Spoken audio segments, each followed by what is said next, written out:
após o seu reinado, e após Roboão e os que seguiram Roboão, transformando o império de Salomão, político em religioso, você olha que eles fizeram o que Constantino mais tarde viria também a fazer. Porque Israel, até a época do templo e que Salomão havia construído, aquilo ali era um império político. E depois que Nabucodonosor invadiu e acabou com a festa de Israel, eles se transformaram em império religioso. Desta forma, Herodes construiu aquele templo de uma forma política para poder perpetuar o império religioso dos judeus e os judeus ajudar Roma a governar aquele povo agora dentro do sistema religioso, fazendo com que o povo aceite melhor as coisas. E havia uma camarilha, um acordo para o mal, eles estavam mancomunados. Herodes deixava os sacerdotes, os escribas e fariseus fazerem o que queriam, e em troca, estes mantinham o povo alienado, mantinham o povo longe de arrumar problemas para Roma. Talvez você até esteja dizendo, olha, esses assuntos todos que estão nesse DVD estão muito repetidos. Essa passagem, por exemplo, que o irmão Rubens fala da viúva, aliás, da samaritana no poço, isso já ouvi isso em tantos DVDs.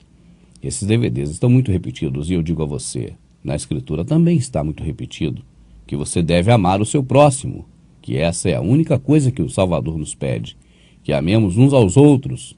E embora isso esteja repetido de Gênesis a Apocalipse, inclusive nos livros e principalmente nestes que não foram incluídos na Bíblia, embora esteja assim em toda a Escritura, as pessoas não têm ensinado amor ao próximo por aí afora. Ensinam todo tipo de erro, todo tipo de coisa que desagrada ao Criador, mas o principal, o que ele pediu que agrada a ele, ninguém ensina. E por que será que está tão repetitivo na Escritura? Você vê que mesmo repetindo tantas vezes, muitos não aceitam essa verdade. Muitas vezes também ele repetiu, eu não habito em templos feitos por mão de homens, mas você insiste em ir para esses lugares. E assim também, nós repetimos sempre aqui para você, fazendo exatamente como está na Escritura. Bem profetizou Isaías acerca de vocês, dizendo: este povo me honra com os lábios, mas o seu coração está longe de mim, em vão me adoram. Seus ensinamentos são apenas regras de homens.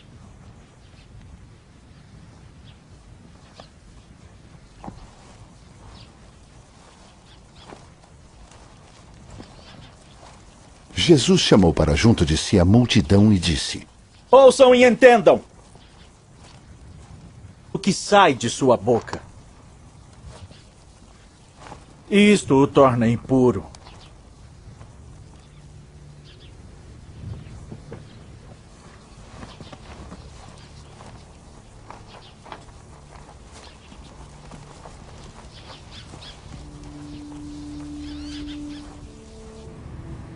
Existem algumas questões muito estranhas com relação ao que nos disse o nosso Salvador sobre aquele sistema religioso daquela época e o que nos disseram os líderes religiosos através do sistema religioso.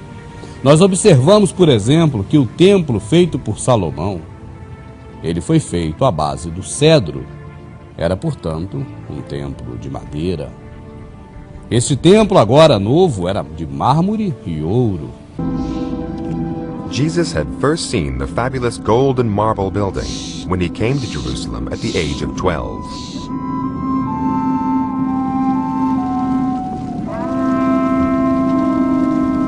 Você não nota alguma coisa diferente nisso? Nós observamos também que o sistema religioso da lei mosaica era constituído através dos sacerdotes, que eram pessoas escolhidas dentre a tribo de Levi, e agora estavam dominando o sistema religioso os escribas e fariseus e sacerdotes, que vinham das duas tribos que tinham ficado com poder sobre Jerusalém, Judá e Benjamim. E onde foram parar os levitas? Por que será que o Salvador chegou a dizer assim?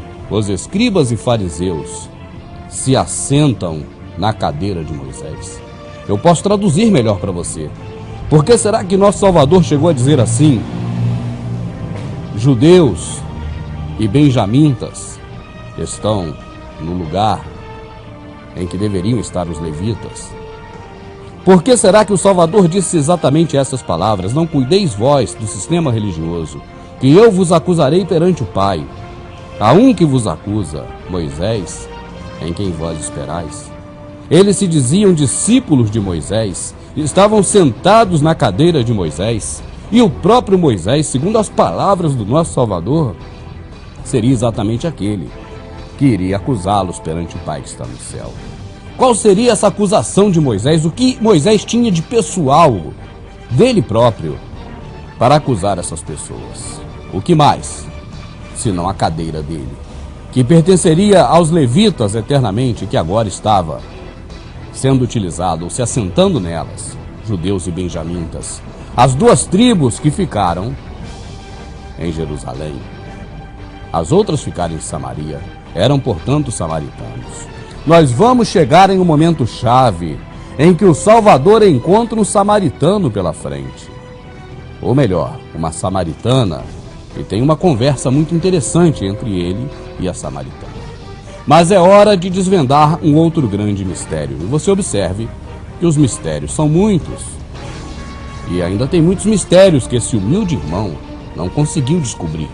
Mas enquanto não tirarem a minha vida, eu vou continuar pesquisando na Escritura e revelando tudo que está oculto, porque eu creio que essa palavra é verdadeira e não há nada oculto que não haja de ser revelado. Quero eu ser mais um instrumento da revelação dessa verdade e também que você seja mais um desses. Por isso eu estou dizendo essas coisas para você, para que você também, se ainda não era um revelador da verdade, que possa vir agora neste mundo tenebroso, onde o maligno mentiu, enganou, roubou, extorquiu, fez o seu papel, através desses homens que são, na verdade, seus discípulos, para que você possa ser luz entre esses e também ser um desvendador do mistério que esses homens colocaram, mais um a fazer-se com que a palavra venha a se cumprir e que não haja nada oculto que não venha a ser revelado.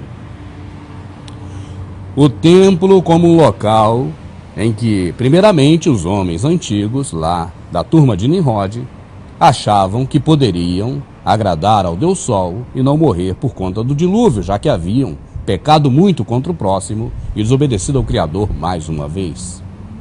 Então, naquela época, os altares que representavam o templo servia justamente para o homem buscar ali um meio para perpetuar um pouco mais a sua existência no pecado. Mais tarde, na época ainda de Nimrod, ele passou a ver o templo ou o altar como uma fonte de poder político. E isso durou até o período pós-Salomão. Salomão se utilizou do templo para manter o seu domínio político. E é claro que o templo, ou a justificativa do templo, o enriqueceu muito, porque a princípio as pessoas daquela localidade trabalharam como escravos, por amor ao Criador, achando que para o Criador trabalhavam, enquanto estavam trabalhando para, na verdade, Salomão, suas mulheres e seus deuses. Salomão chegou a recrutar 80 mil homens. A população de Israel, pouco antes, na época do seu pai Davi, total era de 77 mil homens. Apenas no período em que ele era criança, para quando ele começou a reinar. Se ele escravizou 80 mil homens, poucos deixaram de ser escravos, ou não entraram na lista de escravos de Salomão. Para você ver o grau de escravidão e de servidão que Salomão colocou o seu povo em função deste templo, que lhe daria autoridade e poder. Até aí o templo era poder. Depois deste momento, os povos se dividiram. 10 tribos ficaram em Samaria.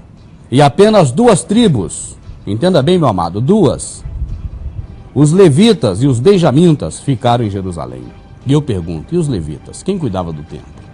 Você vê falar em levita em algum momento no Novo Testamento? Ou toda a culpa cai sobre os judeus?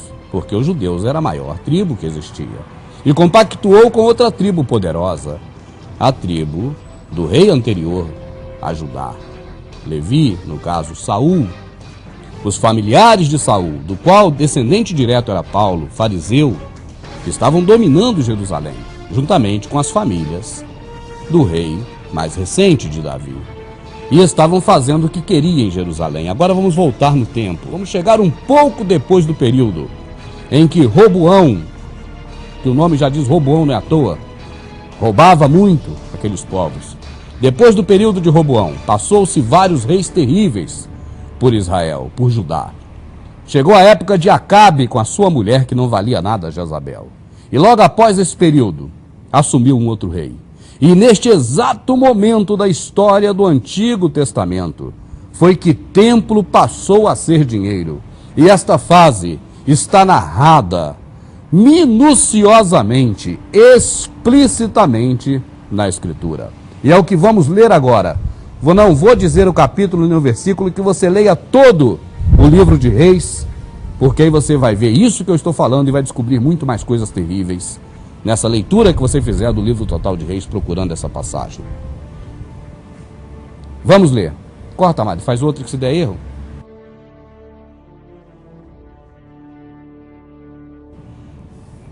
No ano 7º de Jeú, começou a reinar Joás, e 40 anos reinou em Jerusalém.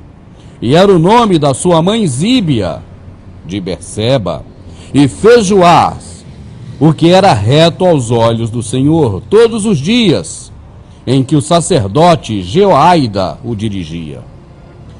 Presta atenção, meu amado, nessa leitura que é importantíssima. Então somente os altos se não tiraram, porque ainda o povo sacrificava e queimava incenso nos altos. Fazia tudo o que era reto aos olhos do Senhor, mas ainda não havia tirado os altares, e as pessoas ali queimavam incenso nos altos. Para quem queimava, não importa. O nosso Criador nunca pediu isso.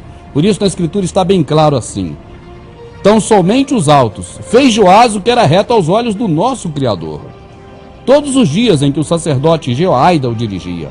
Então somente os altos se não tiraram, porque ainda o povo sacrificava e queimava incenso aos altos. A quem o povo queimava é o de menos, não importa se era para o Criador ou para o diabo.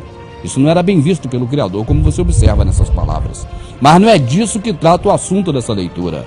O assunto dessa leitura é o momento exato em que templo passou a ser dinheiro, porque até então templo era símbolo de poder, e neste caso poder do reinado dos familiares de Salomão, já que as outras 10 tribos ficaram afastadas de Jerusalém e não podiam nem chegar perto, porque os samaritanos se tornaram imundos.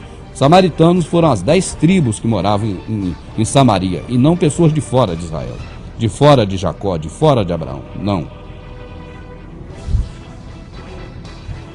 E disse Joás aos sacerdotes: todo o dinheiro das coisas santas que se trouxer à casa do Senhor, até então não se trazia dinheiro nenhuma, a saber, o dinheiro daquele que passa o arrolamento, o dinheiro de cada uma das pessoas segundo a sua avaliação, e todo o dinheiro que trouxer a cada um voluntariamente para a casa do Senhor, os sacerdotes o recebam, cada um dos seus conhecidos, e eles reparem as fendas, os buracos da casa, segundo toda a fenda que se achar nela. Sucedeu, porém é ao contrário, sucedeu o contrário disso, que no ano 23 do rei Joás, os sacerdotes ainda não tinham reparado os buracos do templo. Aqui